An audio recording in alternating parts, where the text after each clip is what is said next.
Bu Ripka, Bapak Ibu selamat pagi. Kami dari BR212 yang pagi ini akan melayani Bapak Ibu Saudara semua. Dan pagi ini kita akan dilayani oleh Ibu Jen Norman. Selamat pagi Ibu Jen, Pagi, silakan. Bu Susi. Ya, selamat pagi semuanya Bapak Ibu. Em, Terima kasih buat kesempatan yang diberikan buat aku sharing ya pagi ini. Aku mengambil topik ketaatan dalam perjalanan iman. Ya, next. Oke, kita baca sama-sama ya dari kitab Kejadian 12 ayat 1 sampai 4. Apakah Ibu Susi bisa menolong membacakan? Oke, Kejadian 12 ayat 1 sampai dengan 4. Berfirmanlah Tuhan kepada Abram, pergilah dari negerimu dan dari sanak saudaramu dan dari rumah bapakmu ini ke negeri yang akan kutunjukkan kepadamu. Aku akan membuat engkau menjadi bangsa yang besar dan memberkati engkau, serta membuat namamu masyhur. Dan engkau akan menjadi berkat. Aku akan memberkati orang-orang yang memberkati engkau, dan mengutuk orang-orang yang mengutuk engkau. Dan olehmu, semua kaum di muka bumi akan mendapat berkat. Lalu pergilah Abram seperti yang difirmankan Tuhan kepadanya. Dan Lot pun ikut bersama-sama dengan dia. Abram berumur 75 tahun ketika ia berangkat dari Haran. Oke, terima kasih Bu Susi. Ya, mungkin firman ini sudah sering kita baca gitu ya. Bagaimana Abraham adalah bapak orang beriman, dia pergi dari negerinya, meninggalkan sanak saudaranya, pergi dari rumah orang tuanya ke negeri yang Tuhan tunjukkan. Kata pergilah, Abraham itu tidak tunda-tunda gitu ya. Tapi dia, kalau kita baca, Abraham pergi ke negeri yang bukan Abraham mau gitu ya. Abraham ini dipindahkan dari tanah kelahirannya ke tanah perjanjian. Melewati proses ini, Abraham juga diuji ya imannya dan ketaatannya. Apakah ia sungguh-sungguh mempercayai Tuhan lebih daripada apa yang bisa dia lihat. Itu adalah negeri yang Tuhan tunjukkan untuk Abraham. Bukan negeri yang Abraham mau. Jadi pergi ke negeri yang Tuhan tunjukkan, aku membayangkan bahwa Abraham juga belum tahu gitu ya, seperti apa. Memang Tuhan mengatakan akan memberkati orang yang memberkati dia, mengutuk orang yang mengutuk dia, dan em, Tuhan akan memberkati dia. Abraham pergi itu karena apa yang Tuhan firmankan kepadanya, bukan karena apa yang dia lihat dengan kasat matanya gitu. Jadi inilah ketaatan Abraham ya, menurut aku ya, ketaatan Abraham yang mungkin secara umum tidak bisa dilakukan oleh manusia gitu. Kecenderungan manusia adalah melihat, mau melakukan apa yang bisa dia lihat terlebih dahulu. Ini menguji iman dan ketaatan Abraham lebih lagi gitu ya. Padahal Abraham mungkin bukan orang percaya gitu, tapi dia taat melakukan. Kemudian hal yang lain adalah mengapa Abraham dipindahkan gitu ke negeri yang Tuhan tunjukkan. Itu juga memisahkan dan mengkhususkan dia bagi Allah. Kenapa? Karena ada sebuah panggilan Tuhan untuk Abram dari Ur Kasdim, dia berjalan ke Haran, dia berjalan lagi menuju tanah Kanaan. Saya percaya ini akan melewati sebuah proses yang panjang gitu ya. Bagaimana Abram mesti berjalan dari satu tempat ke tempat yang lain.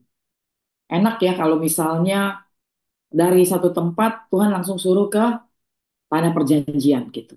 Tapi kalau mampir-mampir ke sini dulu, baru ke situ, baru lanjut lagi, melewati proses dan banyak tantangan gitu ya. Tiga hal yang Abraham lakukan. Dia itu taat, dia langsung melakukan apa yang diperintahkan, dia nggak pakai banyak tanya-tanya. Gimana kalau begini, gimana kalau gitu, gimana resikonya ya, gimana ya kalau, gimana ya kalau begitu, gimana ya kalau gini. Itu seringkali membuat banyak orang melakukan hal-hal seperti ini gitu ya.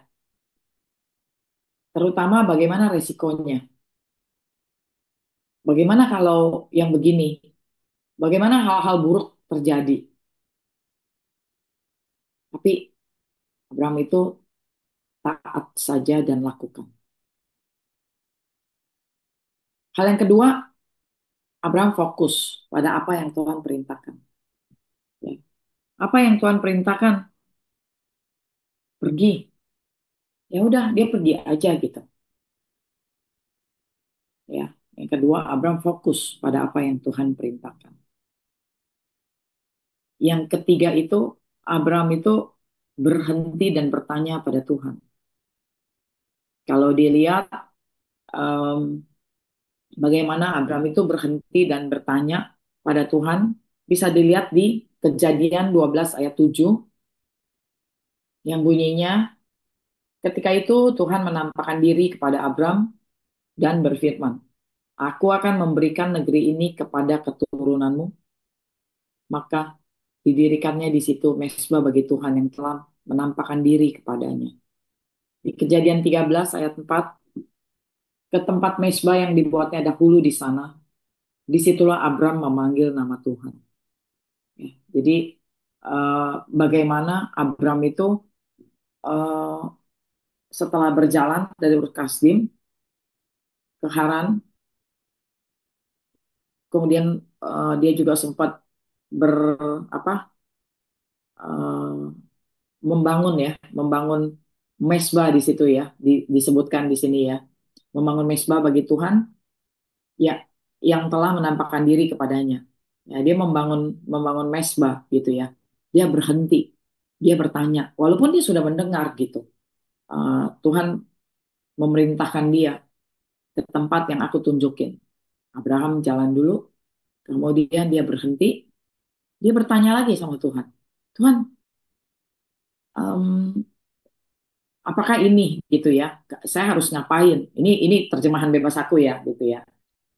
Em, dia jalan lagi, berhenti lagi, karena di sini disebutkan beberapa tempat gitu ya. Dia bertanya lagi.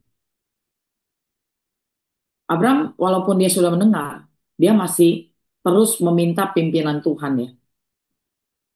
Aku menerjemahkannya bukan dia meragukan Tuhan ya. Dia berhenti bertanya lagi dan bertanya lagi gitu ya. Ini bukan ragu akan Tuhan, tapi justru begitu besar ya iman dia terhadap Tuhan yang dia percayai, dia berhenti untuk kembali meminta pimpinan Tuhan. Apa langkah selanjutnya? Apa langkah selanjutnya tuh? Ya. Abraham tidak membatasi Tuhan, tapi dia melepaskan justru batasan itu, ya, melepaskan batasan itu untuk membiarkan Tuhan bekerja lebih lagi. Itu. Nah, mungkin aku waktu membaca firman ini, Tuhan mengingatkan aku bagaimana perjalanan hidup aku gitu ya. Di dalam mungkin 5 tahun belakangan ini, bagaimana Tuhan semakin meneguhkan ya apa yang menjadi panggilan Tuhan, apa yang Tuhan suruh aku lakukan gitu.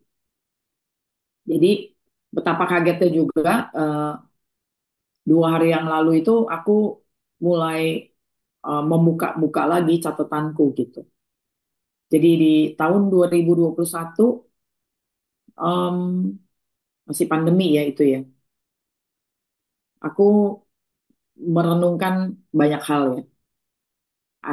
Kalau ada teman-teman juga yang pernah mengikuti perenungan atau mendengar khotbah atau melakukan apa ikut kelas atau apapun lah ya, mungkin tahu ya. Menurutku banyak eh, pengertian-pengertian yang menceritakan bagaimana atau bagaimana mengevaluasi panggilan Tuhan dalam hidup kita.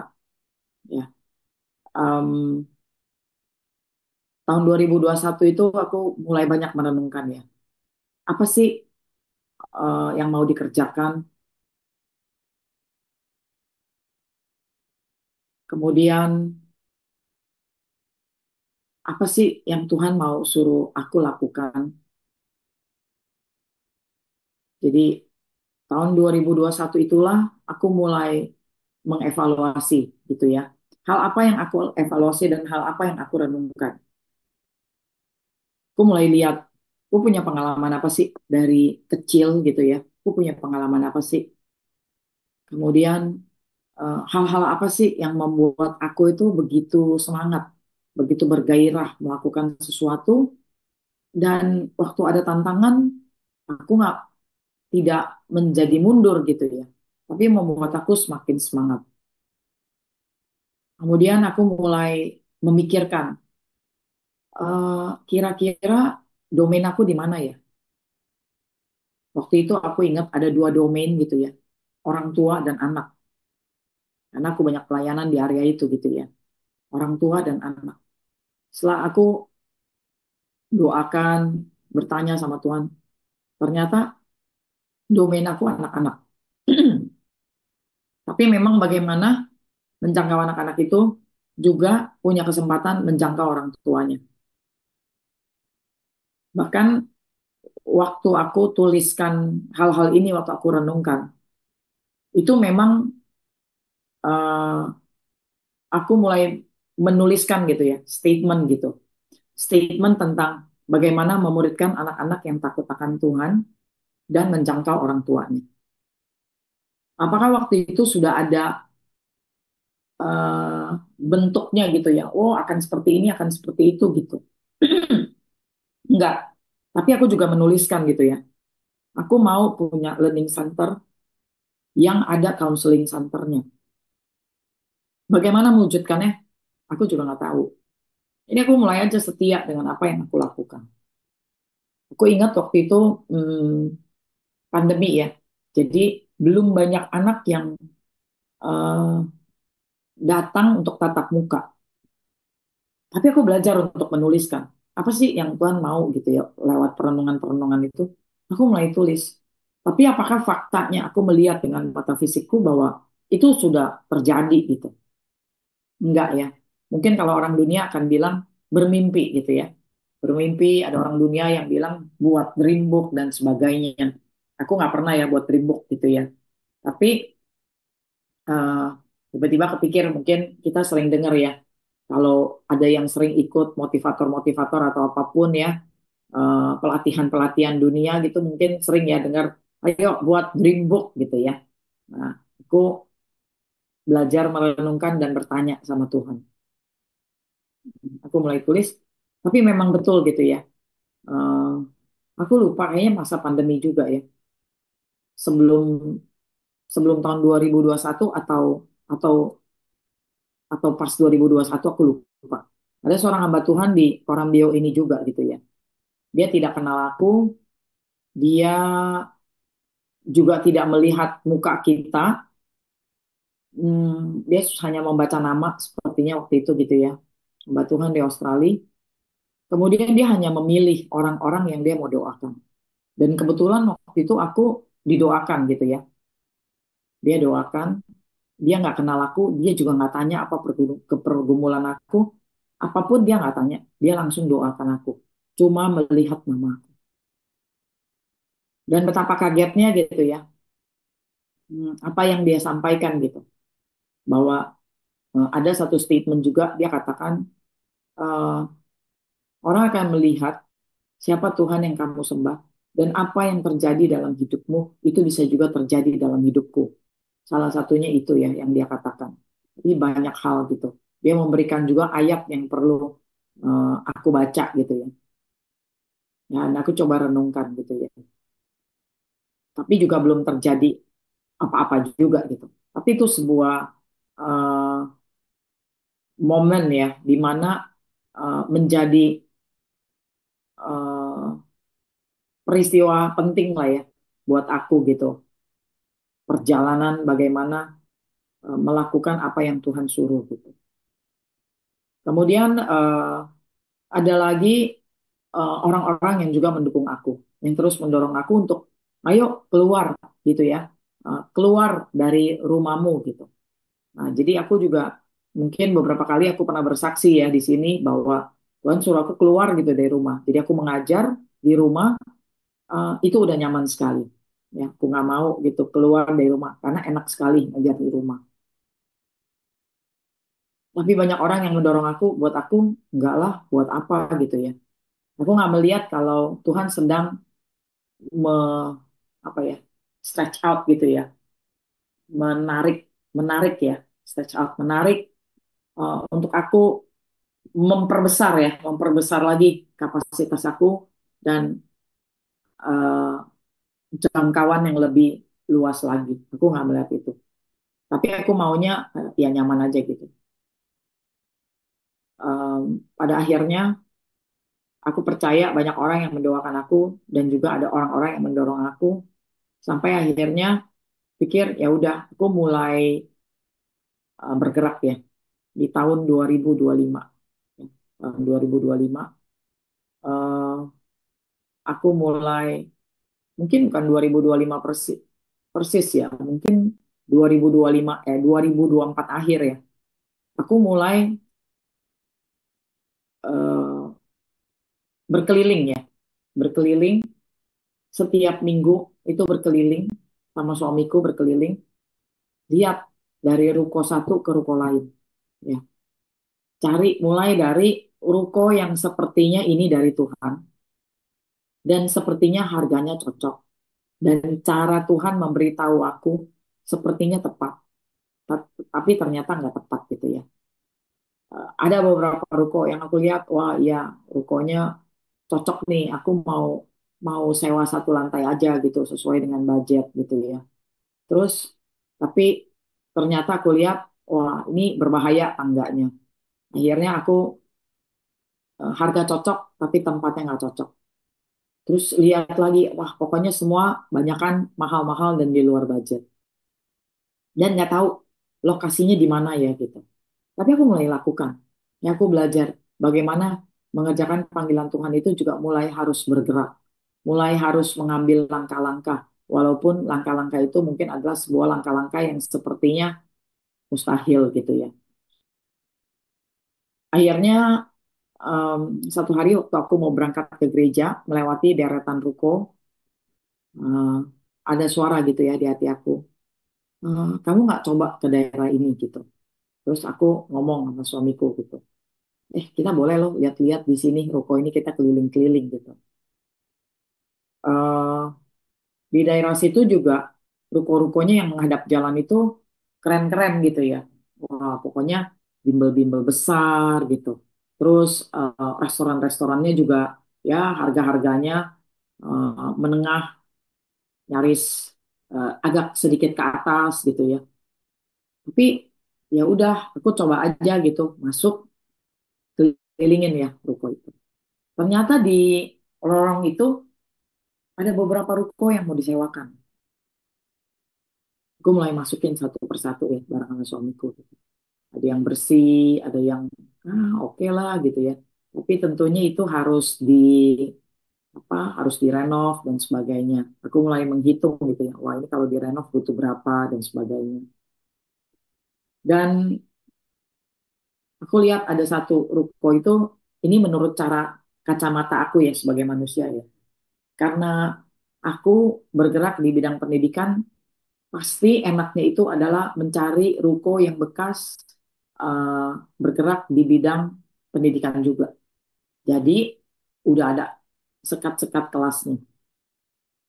Itu yang aku bayangkan. Dan waktu aku masuk ke ruko itu didampingi oleh eh, seorang teman, dia orang tua, dia juga anggota kompakku, eh, dia juga arsitek bersama dengan. Jadi yang nggak setuju itu kan dibilang Edi Firman ya, harus ada apa? penasehat gitu ya, banyak penasehat. Itulah penasehat-penasehatku waktu pertama gitu ya. Kemudian ada juga penasehat-penasehat yang lain yang bergerak di belakang layar gitu ya. Ada pemurid-pemuridku yang juga bergerak di belakang layar. Aku percaya mereka mendoakan gitu ya. Aku dengar mereka nggak setuju nih gitu. Yang nggak setuju nih anggota kompakku dan juga suamiku gitu. Mereka secara serempak kurang cocok gitu. Gimana kalau kita lihat eh, ruko yang satu lagi gitu, ruko yang di sebelah gitu ya. Dan betapa anehnya dimulai dari aku telepon ke ibu ini yang punya ruko, itu aku lihat, wah ini nih gitu ya. Aku coba telepon, dari jangka waktu disewakan aja udah nggak cocok buat aku. Ya, karena aku berpikir, ah 1 tahun aja gitu ya. Nah, dia mintanya 2 tahun gitu. Dari situ aja aku sebenarnya udah nggak cocok. Waktu aku masuk ke gedungnya itu, aku lihat, wah oke ya gitu. Terus aku telepon, oh belum masuk ya, belum masuk sebelumnya gitu ya baru telepon. Tapi ibu ini ternyata nama aku ada di handphone dia ya, di list namanya dan dia tahu aku gitu. Dan itu cukup mengagetkan dan setelah ditanya-tanya ternyata kita nggak pernah saling kenal gitu. Ya singkat cerita pokoknya aku bisa eh, setuju dengan ibu ini dengan harga yang disepakati. Bahkan eh,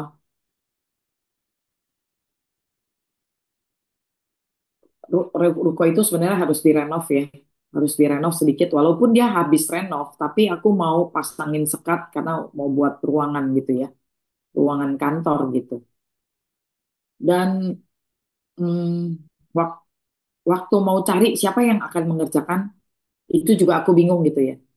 Nggak tahu mau cari tukang kemana gitu, karena aku nggak punya kenalan tukang. Ya waktu itu berharap eh, ada temanku yang mungkin juga bisa menolong gitu ya, eh, buatin sekat itu gitu. Pada awalnya ya dia bilang, iya ya oke gampang lah, ini bisa nih segala macam. Tapi ternyata nggak bisa gitu ya. Ya pada akhirnya itu juga mengajar aku bagaimana mengandalkan Tuhan gitu ya. Eh, nggak pakai lama ya. Dalam perjalanan pulang dari ruko itu, eh, Tuhan kasih aku ide gitu. Coba kamu hubungin pemilik ruko ini. Sepertinya dia punya tukang gitu yang bisa membantu kamu. Aku telepon, terus dia, ini orang aku nggak kenal ya. Dia langsung bilang ini, oh ya bisa Bu, itu paling eh, apa biayanya sekian gitu ya dia sebutkan gitu. Oh aku pikir oh iya segitu masih oke lah gitu. Kemudian dimasukin proposal dan sebagainya, dia keluarin gitu ya hal-hal yang aku mau gitu. Aku mau ini itu dan sebagainya. Ternyata biayanya itu membengkak sekian kali lipat gitu ya. Dan aku tahu ya kemampuan aku gitu. Itu dia berikan proposal itu semuanya aku coret ya. Aku aku nggak tawar sepeser pun aku nggak tawar. Karena buat aku kayaknya aku itu di luar budget aku gitu untuk eh, harga segitu. Akhirnya aku coret ya semua hal itu aku coret. Aku hanya tinggalin satu hal aja yaitu eh, apa merenov dengan sekat gitu ya. Jadi cuma dikasih sekat dan pintu gitu. Bahkan pintu aja itu dengan diskusi ya panjang gitu. Pintu apa yang mau dia kasih gitu. Bayangan aku ya pintu mungkin pintu triplex aja lah yang dikasih gitu ya. Kayak pintu triplex atau mungkin pintu plastik gitu ya bahannya gitu ya, PVC atau apalah itu jenisnya gitu ya. Dan ya banyak hal lah detail-detail. Aku cuma berpikir ya udahlah seberapa yang aku bisa aja. Bahkan sampai beli sofa aja itu aku lihat bagaimana Tuhan bekerja ya. Waktu aku mau beli dan suamiku bilang ini, "Ah, tunggulah minggu depan," kata dia gitu. Sofa itu nggak diskon ya Bapak Ibu. Tunggulah minggu depan. Dan orang toko itu juga nggak tahu kapan akan diadakan diskon tuh orang toko juga nggak tahu. Kita juga nggak punya informasi. Tapi suamiku bisa berpikir gini, nanti aja Jen, minggu depan gitu. Tahu Bapak Ibu, minggu depan waktu kita mau beli sofa itu diskon ya dengan harga yang lumayan dan kita bisa buat beli hal lain lagi gitu. Ya, jadi bagaimana Tuhan mengerjakan banyak hal gitu ya. Sama seperti Abram yang mungkin berjalan, dia berhenti dan bertanya sama Tuhan. Aku belajar gitu ya, bertanya dan berhenti sama Tuhan. eh, dan Tuhan meneguhkan gitu, lewat hal-hal kecil gitu. Bahkan lewat cuma diskon gitu, katakan diskon gitu ya. Eh, itu kenapa aku nggak beli 1 minggu sebelumnya, tapi belinya 1 minggu sesudahnya. Eh, itu juga tanda ya bahwa Tuhan berkata bahwa lihat Jen, aku meneguhkan engkau gitu ya. Aku meneguhkan engkau bahwa ini adalah panggilan yang engkau harus kerjakan. Dan banyak banyak hal-hal lain yang Tuhan kerjakan. Ya, ada lagi pemilik ruko ini, sekali lagi pemilik ruko ini aku nggak kenal gitu ya. Dia cuma bilang begini, ibu butuh meja ya. Jadi pemilik ruko ini ada ngobrol gitu ya sama sahabatku ini. Tiba-tiba dia cuma tanya aku, ibu butuh meja. Aku sampai kaget dan nggak bisa ngomong gitu. Ditambah lagi pertanyaan kedua, ibu butuh berapa meja? Aku lebih nggak bisa jawab lagi butuh berapa meja. Karena aku nggak menggunakan imajinasi aku belum punya vision gitu ya. Berapa banyak orang yang akan duduk di ruangan itu. Aku cuma punya murid-murid yang sudah ada gitu. Aku nggak punya visi yang besar. Ternyata dengan penasaran aku tanya, Pak, Bapak punya meja sebegitu banyak. Jadi Bapak ini punya 30 meja kalau aku nggak salah inget ya. Dia tanya aku, Ibu butuh berapa meja? Nanti saya minta staf saya turunin meja-mejanya. Karena penasaran aku tanya gitu ya. Setelah lewat berapa lama aku tanya, Pak, Bapak beli meja segitu banyak buat apa Pak?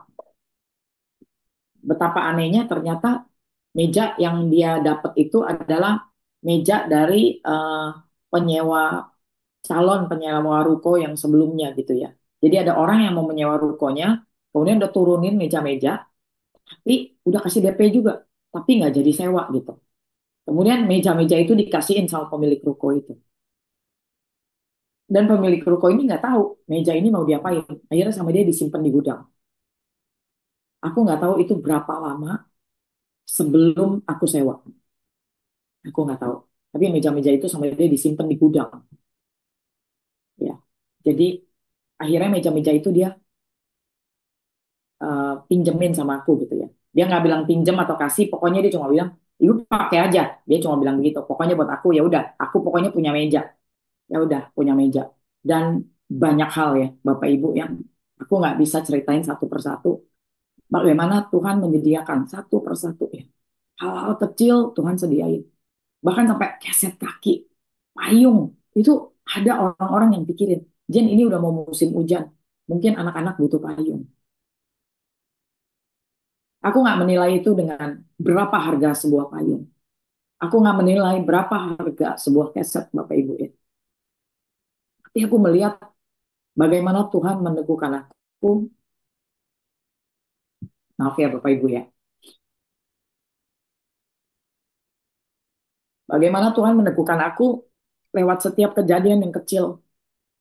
Tuhan cuma mau bilang, lakukan aku menyertai engkau.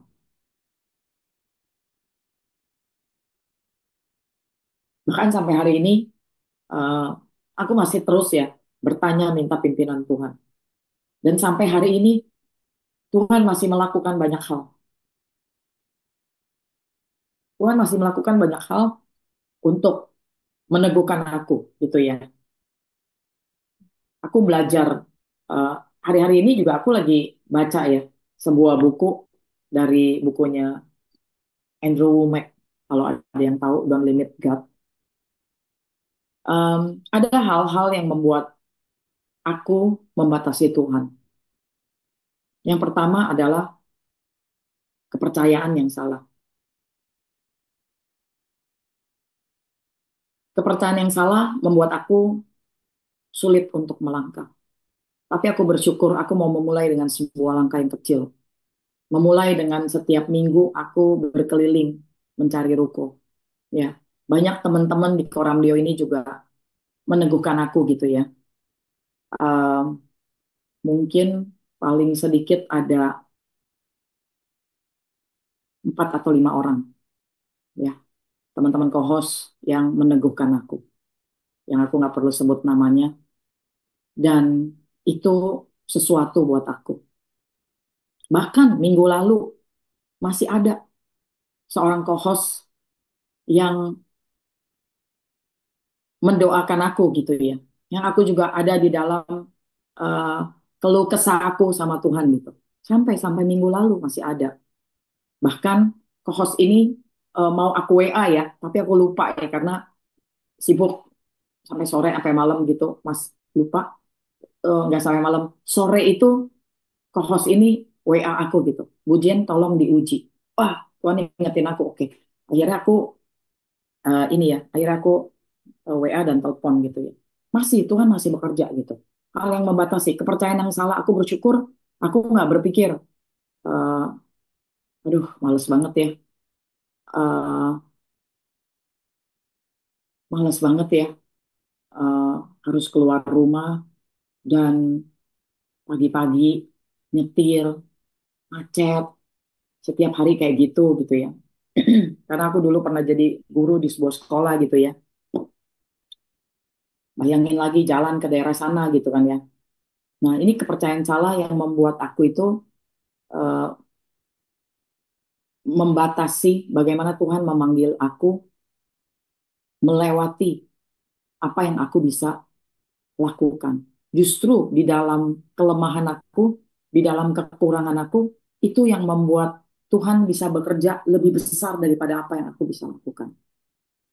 Ya, diteguhkan juga sama Kak Sofyan, aku ingat ya di Januari tahun ini. Sofyan ada sebutkan ya, Yesaya 43 ayat 18 sampai 19. Bahkan Kak Sofyan ada menyebutkan gitu ya. Saya nggak tahu apa yang Bu Jen sedang bangun gitu. Tapi Tuhan akan mengirimkan eh, anak-anak, orang-orang yang butuh Tuhan gitu ya. Di Yesaya 43 ayat 18 sampai 19. Ini ayat dari Kak Sofyan ya, aku ingat gitu. Dan ini sebenarnya ayat yang pernah aku dapat juga. Mungkin eh, ya kurang dari 10 tahun lah. 10 tahun mungkin. 2015 gitu ya. Aku dapat ayat ini ya. Janganlah ingat-ingat hal-hal yang dahulu dan janganlah perhatikan hal-hal yang dari zaman purbakala. Lihat, aku hendak membuat sesuatu yang baru yang sekarang sudah tumbuh, belumkah kamu mengetahuinya? Ya, aku hendak membuat jalan di padang gurun dan sungai-sungai di padang belantara. Aku memiliki kepercayaan-kepercayaan yang salah gitu ya, bahwa aku melihat kapasitas aku melihat apa yang ada sekarang, aku melihat keterbatasan-keterbatasan aku, sehingga aku membatasi Tuhan. Apa yang Tuhan bisa kerjakan dalam hidup aku, bahkan Tuhan sanggup mengirimkan segala resources dari timur, barat, selatan, dan utara. Aku rasa ruang ini nggak juga cukup untuk aku menyaksikan semua hal. Banyak hal yang aku nggak bisa ceritakan dengan waktu yang singkat ya, Bapak Ibu ya.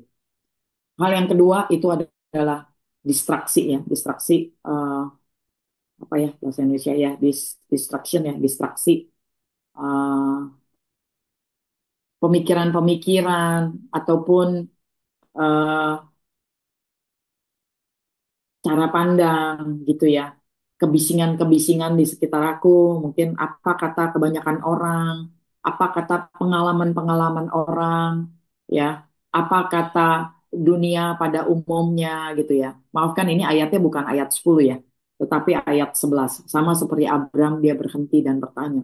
Aku belajar untuk diam dan mendengar. Dan ayat di Mazmur 46 ayat 11 ya, nanti aku koreksi ya apa PPT-nya.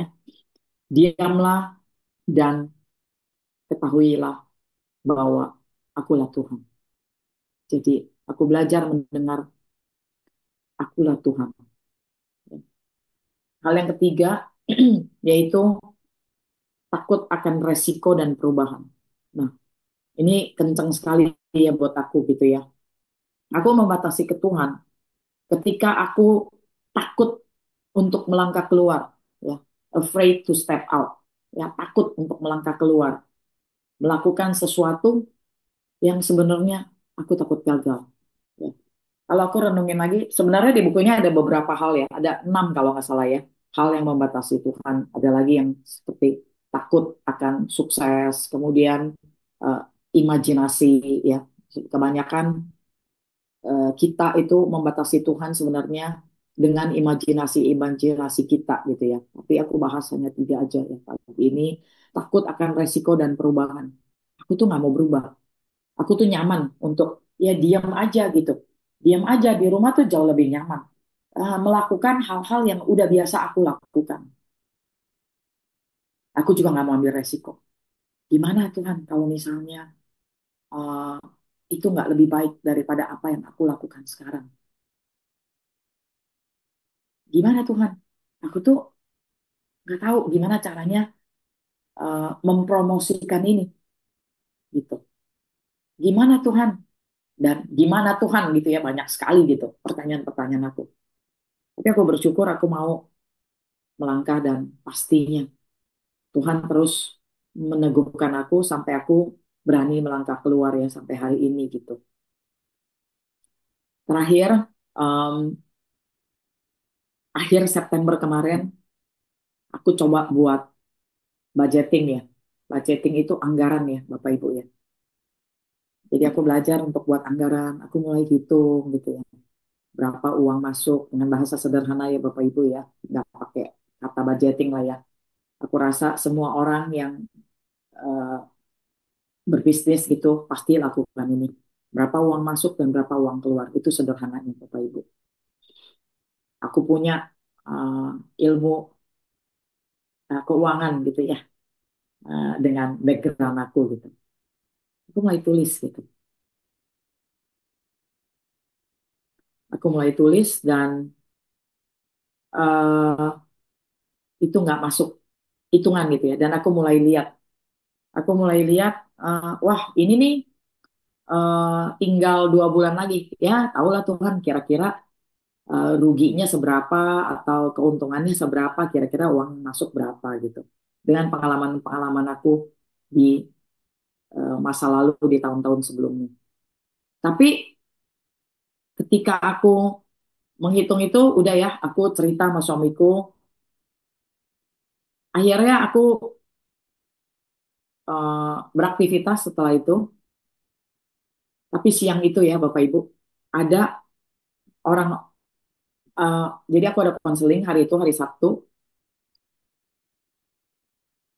Selesai konseling, aku mau pulang. Tiba-tiba ada seorang ibu yang tergopoh-gopoh. eh,